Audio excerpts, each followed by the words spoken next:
أعوذ بالله من الشيطان الرجيم. بسم الله الرحمن الرحيم.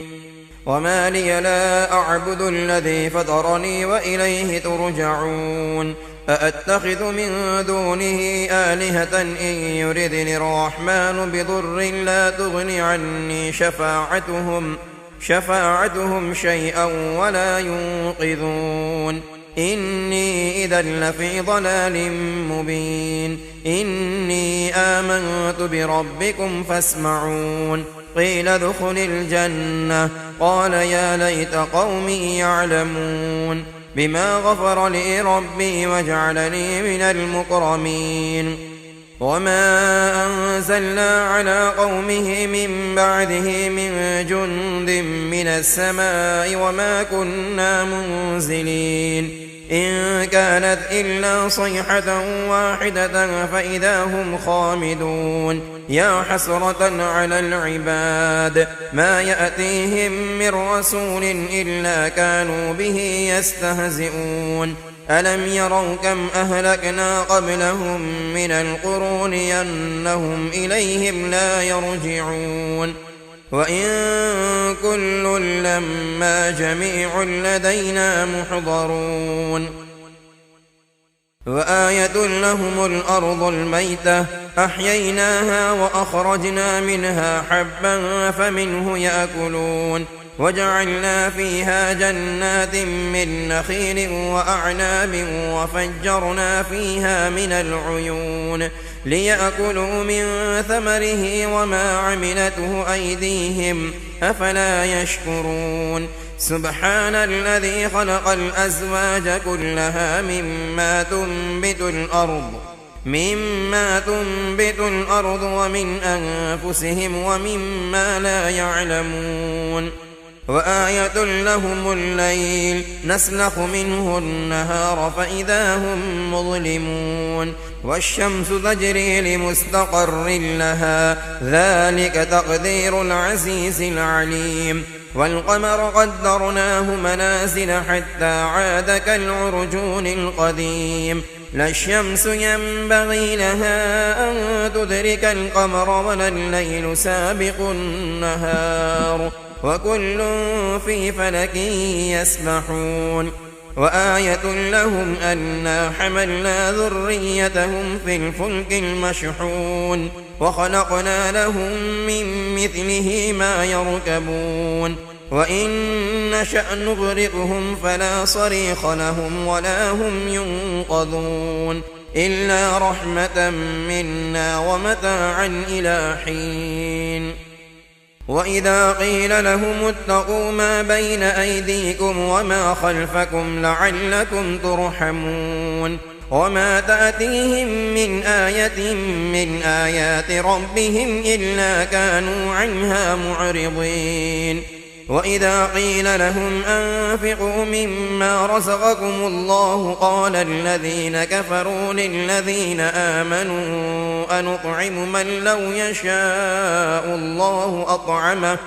إن أنتم إلا في ضلال مبين. ويقولون متى هذا الوعد إن كنتم صادقين. ما ينظرون إلا صيحة واحدة تأخذهم وهم يخصمون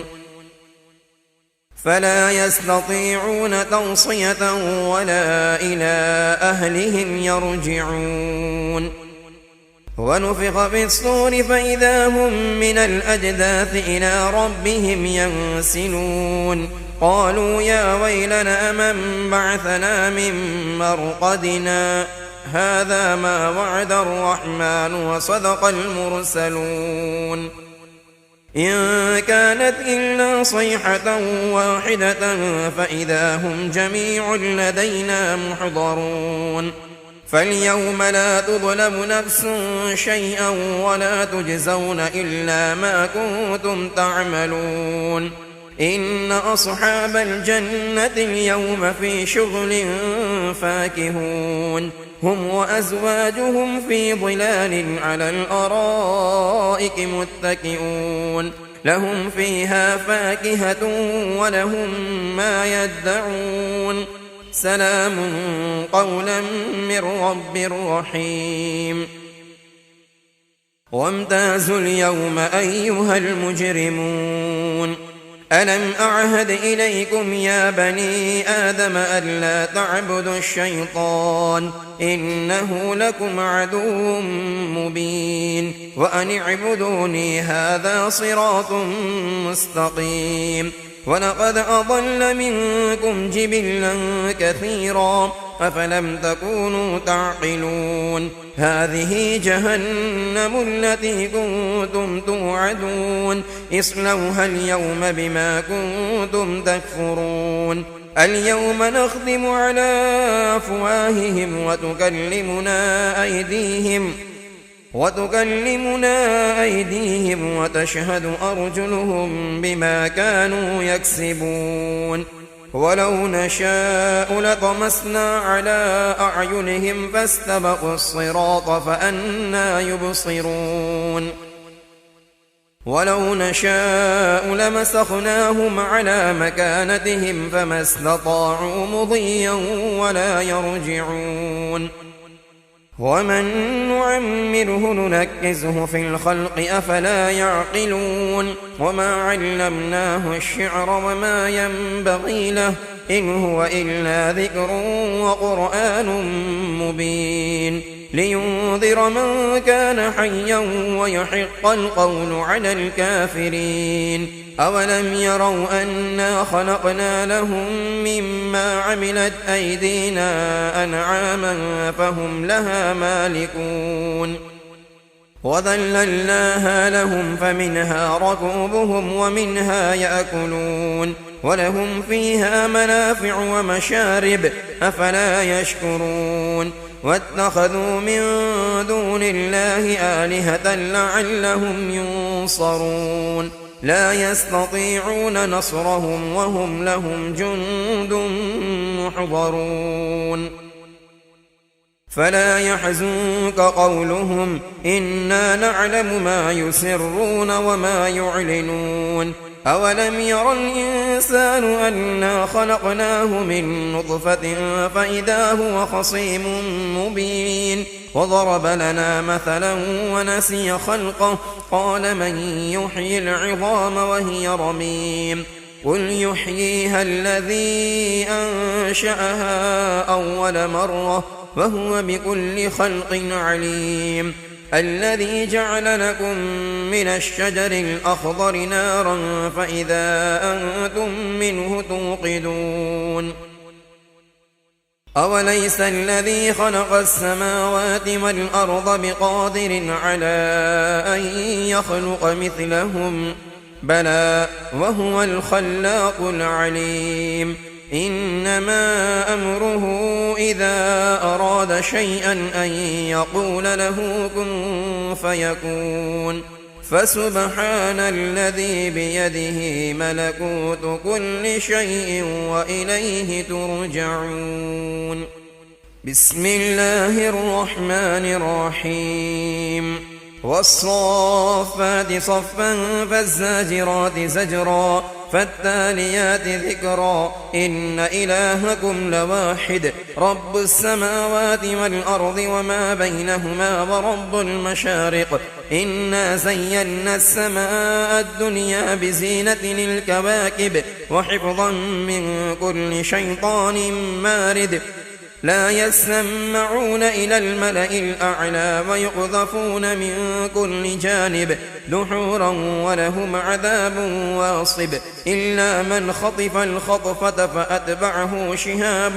ثاقب فاستفتهم أهم أشد خلقا أم من خلقنا إنا خلقناهم من طين لازب بل عجبت ويسخرون وإذا ذكروا لا يذكرون وإذا رأوا آية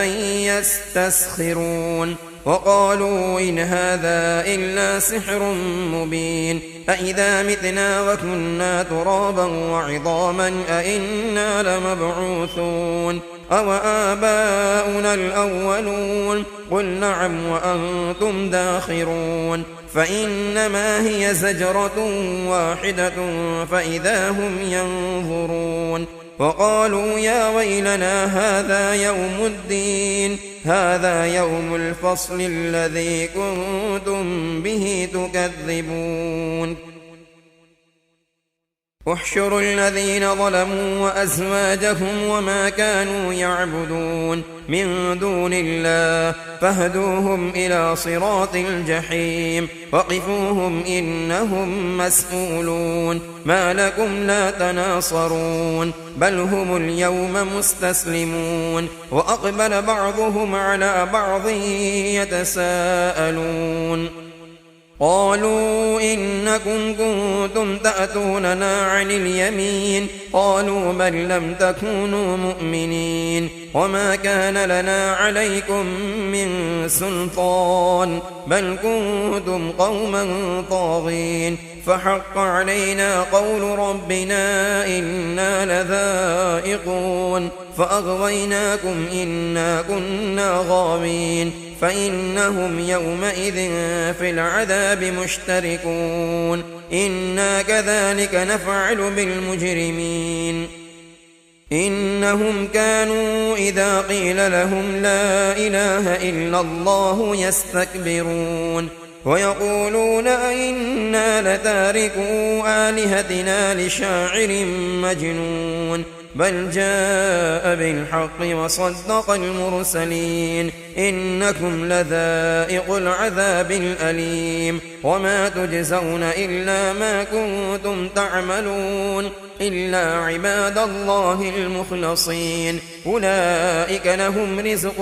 معلوم فواكه وهم مكرمون في جنات النعيم على سرر متقابلين يطاف عليهم بكأس من معين بيضاء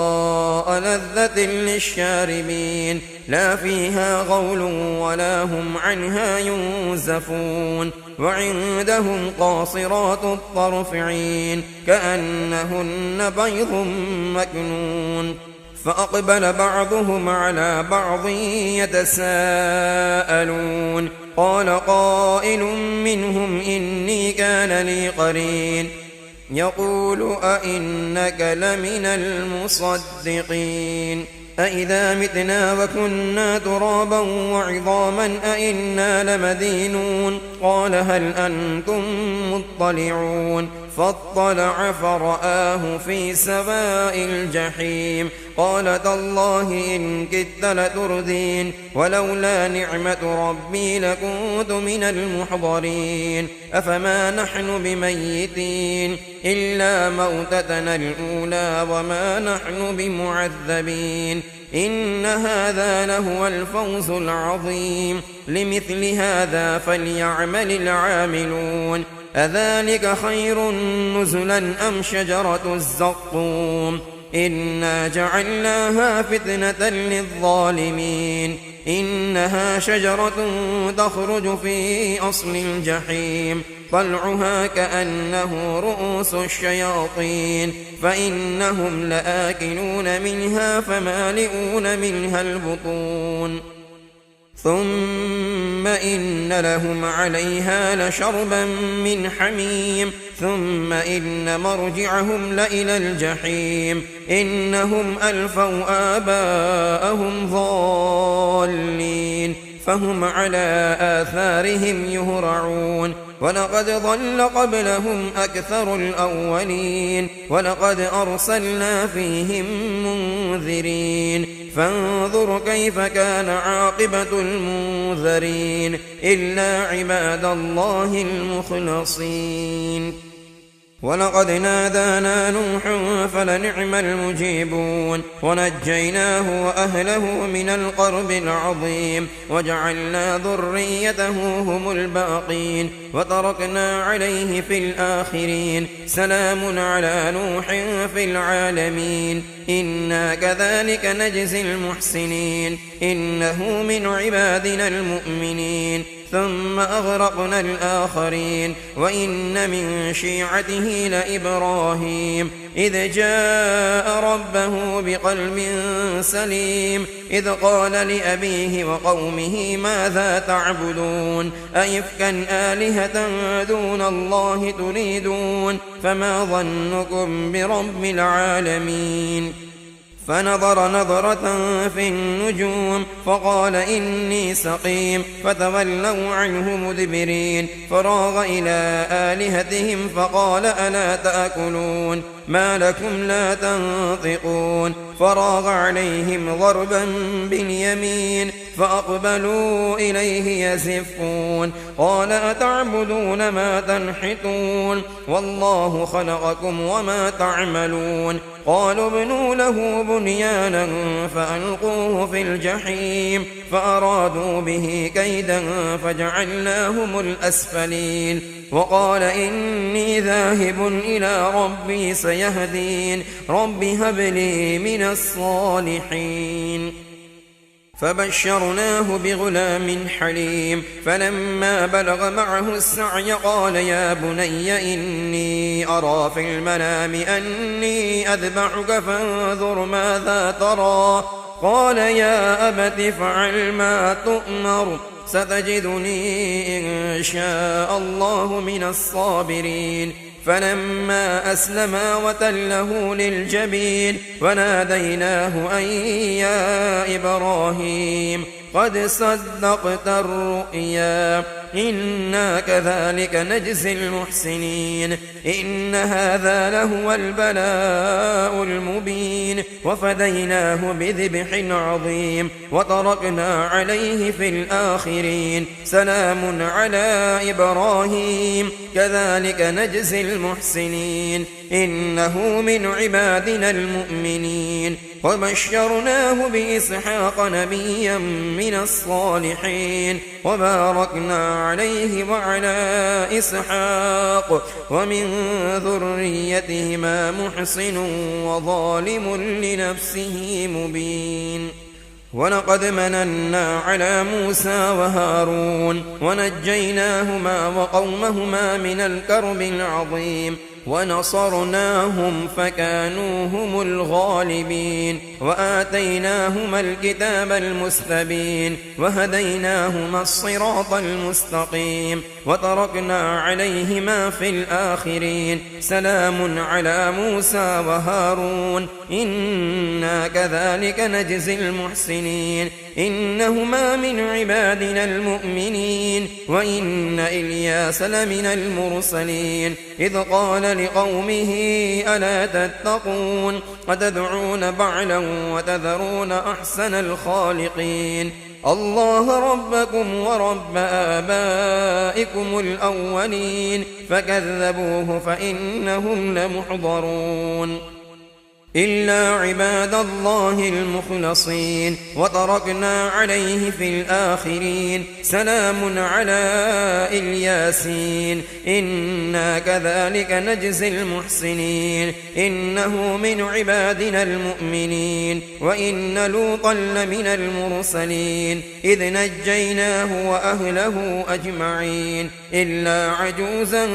في الغابرين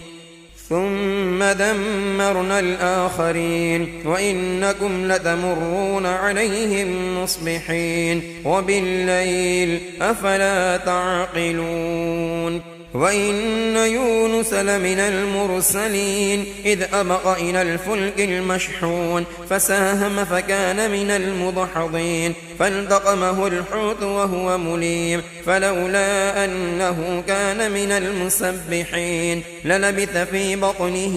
إلى يوم يبعثون فنبذناه بالعراء وهو سقيم وأنبتنا عليه شجرة من يقطين وأرسلناه إلى 100,000 أو يزيدون فآمنوا فمتعناهم إلى حين فاستفتهم ألربك البنات ولهم البنون أم خلقنا الملائكة إناثا وهم شاهدون ألا إنهم من إفكهم ليقولون ولد الله وإنهم لكاذبون أصطفى البنات على البنين ما لكم كيف تحكمون أفلا تذكرون أم لكم سلطان مبين فأتوا بكتابكم إن كنتم صادقين وجعلوا بينه وبين الجنة نسبا ولقد علمت الجنة إنهم لمحضرون سبحان الله عما يصفون إلا عباد الله المخلصين فإنكم وما تعبدون ما أنتم عليه بفاتنين إلا من هو صال الجحيم وما منا إلا له مقام معلوم وإنا لنحن الصافون وإنا لنحن المسبحون وإن كانوا ليقولون لو أن عندنا ذكرا من الأولين لكنا عباد الله المخلصين فكفروا به فسوف يعلمون ولقد سبقت كلمتنا لعبادنا المرسلين إنهم لهم المنصورون وإن جندنا لهم الغالبون فتول عنهم حتى حين وأبصرهم فسوف يبصرون أفبعذابنا يستعجلون فإذا نزل بساحتهم فساء صباح المنذرين وتول عنهم حتى حين وأبصر فسوف يبصرون سبحان ربك رب العزة عما يصفون وسلام على المرسلين والحمد لله رب العالمين بسم الله الرحمن الرحيم صاد والقرآن ذي الذكر بل الذين كفروا في عزة وشقاق كم أهلكنا من قبلهم من قرن فنادوا ولا تحين مناص وعجبوا أن جاءهم منذر منهم وقال الكافرون هذا ساحر كذاب أجعل الآلهة إلها واحدا إن هذا لشيء عجاب فانطلق الملأ منهم أن امشوا واصبروا على آلهتكم إن هذا لشيء يراد ما سمعنا بهذا في الملة الآخرة إن هذا إلا اختلاق أأنزل عليه الذكر من بيننا بل هم في شك من ذكري بل لما يذوقوا عذاب أم عندهم خزائن رحمة ربك العزيز الوهاب أم لهم ملك السماوات والأرض وما بينهما فليرتقوا في الأسباب جند ما هنالك مهزوم من الأحزاب كذبت قبلهم قوم نوح وعاد وفرعون ذو الأوتاد وثمود وقوم لوط وأصحاب الأيكة أولئك الأحزاب إن كل إلا كذب الرسل فحق عقاب وما ينظر هؤلاء إلا صيحة واحدة ما لها من فواق وقالوا ربنا عجل لنا قطنا قبل يوم الحساب اصبر على ما يقولون واذكر عبدنا داود ذا الأيد إنه أواب إنا سخرنا الجبال معه يسبحن بالعشي والإشراق والطير محشورة كل له أواب وشددنا ملكه وآتيناه الحكمة وفصل الخطاب وهل أتاك نبأ الخصم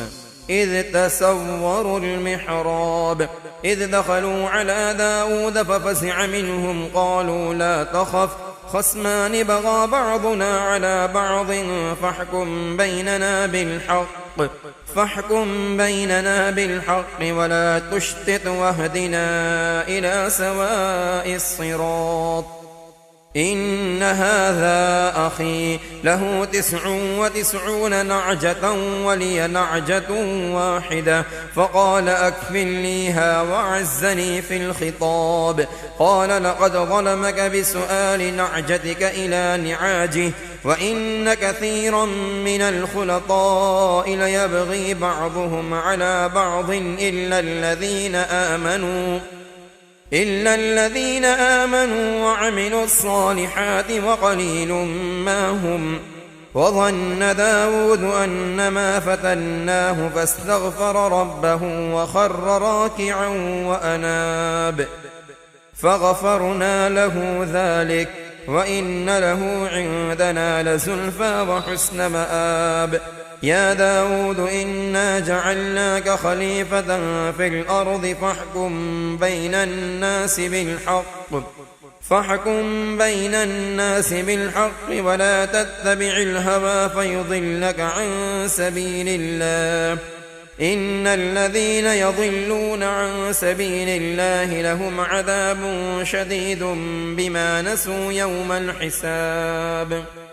وما خلقنا السماء والأرض وما بينهما باطلا ذلك ظن الذين كفروا فويل للذين كفروا من النار. أم نجعل الذين آمنوا وعملوا الصالحات كالمفسدين في الأرض أم نجعل المتقين كالفجار. كتاب أنزلناه إليك مبارك ليدبروا آياته وليتذكر أولو الألباب. ووهبنا لداود سليمان نعم العبد إنه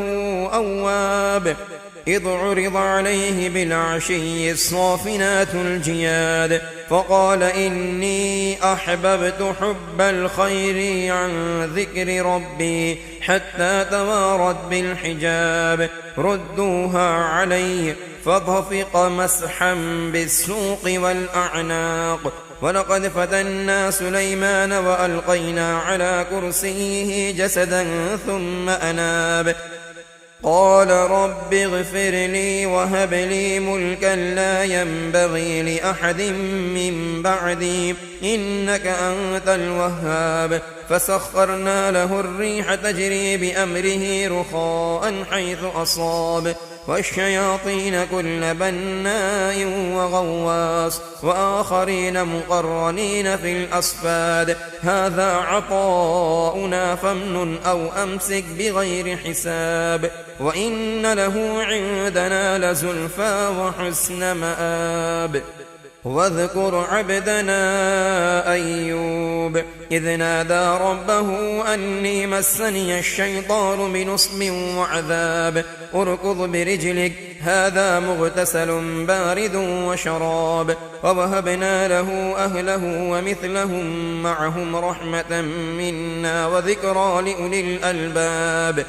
وخذ بيدك ضغثا فاضرب به ولا تحنث إنا وجدناه صابرا نعم العبد إنه أواب. واذكر عبادنا إبراهيم وإسحاق ويعقوب أولي الأيدي والأبصار إنا أخلصناهم بخالصة ذكر الدار وإنهم عندنا لمن المصطفين الأخيار. واذكر إسماعيل واليسع وذا الكفل وكل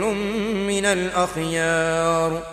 هذا ذكر وإن للمتقين لحسن مآب. جنات عدن مفتحة لهم الأبواب متكئين فيها يدعون فيها بفاكهة كثيرة وشراب. وعندهم قاصرات الطرف أتراب. هذا ما توعدون ليوم الحساب. إن هذا لرزقنا ما له من نفاد. هذا وإن للطاغين لشر مآب. جهنم يصلونها فبئس المهاد. هذا فليذوقوه حميم وغساق وآخر من شكله أزواج. هذا فوج مقتحم معكم لا مرحبا بهم إنهم صالوا النار. قالوا بل أنتم لا مرحبا بكم أنتم قدمتموه لنا فبئس القرار. قالوا ربنا من قدم لنا هذا فزده عذابا ضعفا في النار. وقالوا ما لنا لا نرى رجالا كنا نعدهم من الأشرار أتخذناهم سخريا أم زاغت عنهم الأبصار إن ذلك لحق تخاصم أهل النار قل إنما أنا منذر وما من إله إلا الله الواحد القهار رب السماوات والأرض وما بينهما العزيز الغفار قل هو نبأ عظيم أنتم عنه معرضون ما كان لي من علم بالملأ الأعلى إذ يختصمون إن يوحى إلي إلا أنما أنا نذير مبين إذ قال ربك للملائكة إني خالق بشرا من طين فإذا سويته ونفخت فيه من روحي فقعوا له ساجدين فسجد الملائكة كلهم أجمعون إلا إبليس استكبر وكان من الكافرين قال يا إبليس ما منعك أن تسجد لما خلقت بيدي أستكبرت أم كنت من العالين قال أنا خير من خلقتني من نار وخلقته من طين قال فاخرج منها فإنك رجيم وإن عليك لعنتي إلى يوم الدين قال رب فأنظرني إلى يوم يبعثون قال فإنك من المنظرين إلى يوم الوقت المعلوم قال فبعزتك لأغوينهم أجمعين إلا عبادك منهم المخلصين قال فالحق والحق أقول لأملأن جهنم منك وممن تبعك منهم أجمعين قل ما أسألكم عليه من أجر وما أنا من المتكلفين إن هو إلا ذكر للعالمين ولتعلمن نبأه بعد حين بسم الله الرحمن الرحيم تنزيل الكتاب من الله العزيز الحكيم إنا أنزلنا إليك الكتاب بالحق فاعبد الله مخلصا له الدين ألا لله الدين الخالص والذين اتخذوا من دونه أولياء ما نعبدهم إلا ليقربونا إلى الله زلفى إن الله يحكم بينهم فيما هم فيه يختلفون إن الله لا يهدي من هو كاذب كفار لو أراد الله أن يتخذ ولدا لاصطفى مما يخلق ما يشاء سبحانه هو الله الواحد القهار خلق السماوات والأرض بالحق يكور الليل على النهار ويكور النهار على الليل وسخر الشمس والقمر كل يجري لأجل مسمى ألا هو العزيز الغفار خلقكم من نفس واحدة ثم جعل منها زوجها وأنزل لكم من الأنعام 8 أزواج يخلقكم في بطون أمهاتكم خلقا من بعد خلق في ظلمات 3 ذلكم الله ربكم له الملك لا إله إلا هو فأنى تصرفون إن تكفروا فإن الله غني عنكم ولا يرضى لعباده الكفر وإن تشكروا يرضه لكم ولا تزر وازرة وزر أخرى ثم إلى ربكم مرجعكم فينبئكم بما كنتم تعملون إنه عليم بذات الصدور وإذا مس الإنسان ضر دعا ربه منيبا إليه ثم إذا خوله نعمة منه نسي ما